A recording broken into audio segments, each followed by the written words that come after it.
Have you saved up $30,000? First of all, let me say this, that is a huge achievement. Most people never even reach that point. You've done something that takes discipline, patience, and real effort.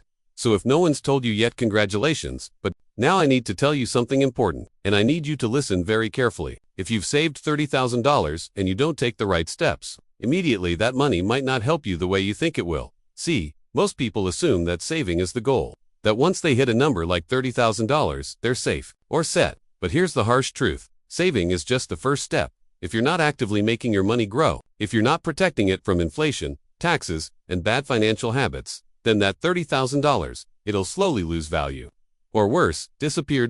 Let me give you a quick example.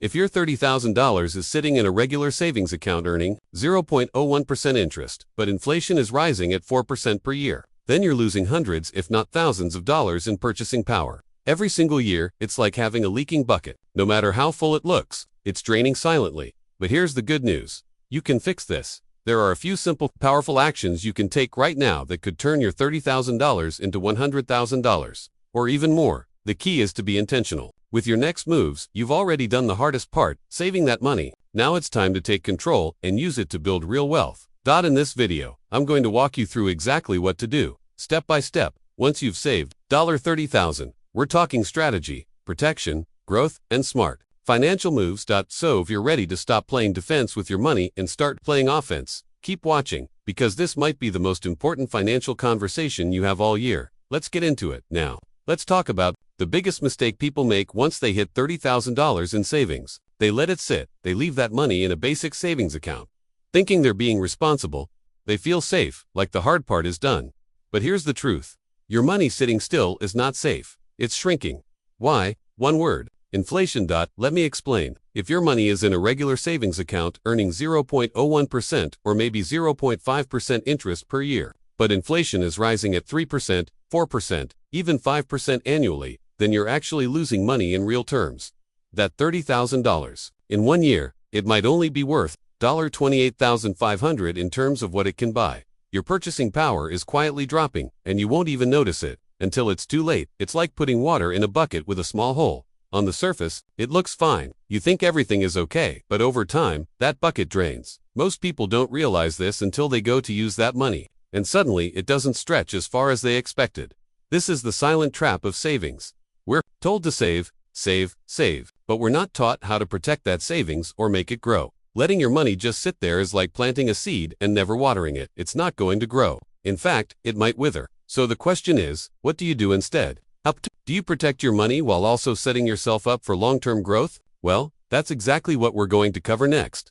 Because now that you've saved $30,000, the next move you make could be the one that completely changes your financial future. Let's get into it. So, now that you understand the danger of letting your money sit, let's talk about what to actually do with that $30,000. Step 1. Build your emergency fund. This is the foundation of every solid financial plan. Think of it like your personal financial shield. Because no matter how smart your investments are, if life hits you with an unexpected emergency and you're not ready, it can wipe out everything. So how much should you set aside? 3 to 6 months worth of living expenses. Let's say your monthly expenses, rent, groceries, bills, transportation, come to around $2,000 per month.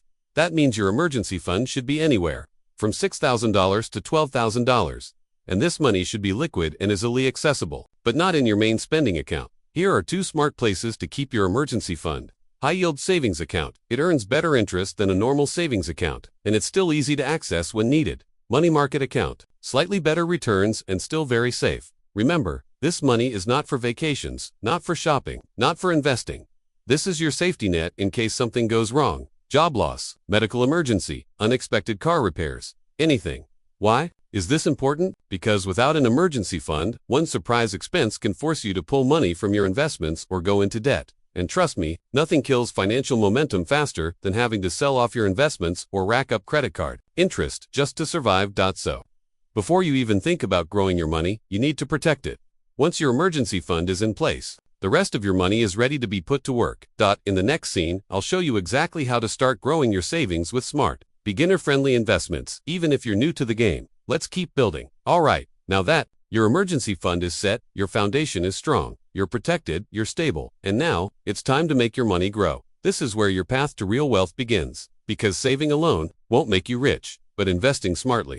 Over time, that's how you build financial freedom. So, what should you do with the rest of your money? Let's say you've set aside $10,000 for emergencies. That leaves you with $20,000 to grow. Here are 3 smart, beginner-friendly ways to start. 1. Index funds. This is one of the easiest and safest ways to invest. Index funds are low-cost, diversified, and proven to grow over time. You're not betting on one company. You're investing in hundreds at once. Look into something like the S&P 500 Index Fund. Historically, it returns around 7 to 10% annually. If you invest $10,000 here and leave it for 10 years, you could have over $20,000 plus without doing anything. 2. Real estate REITs. If you're not ready to buy property, try REITs real estate. Investment trusts. They allow you to invest in real estate without owning physical property. You'll earn rental income and property growth passively. 3. Skill-based investment. This one is overlooked. Use a portion, maybe $1,000, $3,000 to invest in yourself. Take a course. Learn a high-income skill. Start a small online business. That return could be 10x more than any stock market gain. The key here is, don't rush. Don't gamble. You don't need to chase crypto or day trade stocks. You just need to be consistent, strategic, and patient. Because when you invest $1 today, it could turn into $10 tomorrow or $100 in the future. In the next scene, I'll show you how to plan your next financial goal so your money keeps working even when you're not. Let's finish strong. If you've made it this far, then you're already different from most people. Most people earn, spend, and repeat, but not you. You saved $30,000. And now you're learning how to make it work for you. That alone puts you ahead of the game. But here's the truth. Money doesn't grow by accident. It grows through action. Letting it sit still means falling behind. Using it with intention, building an emergency fund, investing smartly, and continuously learning is how you take control of your financial future. So what's your next step?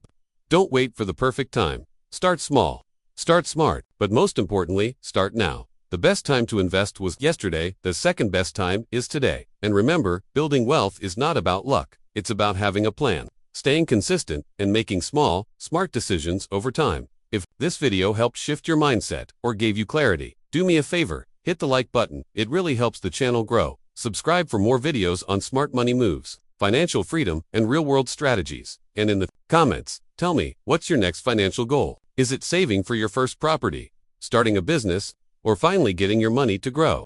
I read every comment, and I'll be replying to as many as I can. This is just the beginning. You're not just saving money anymore, you're building a future. Thanks for watching. Now go build something great.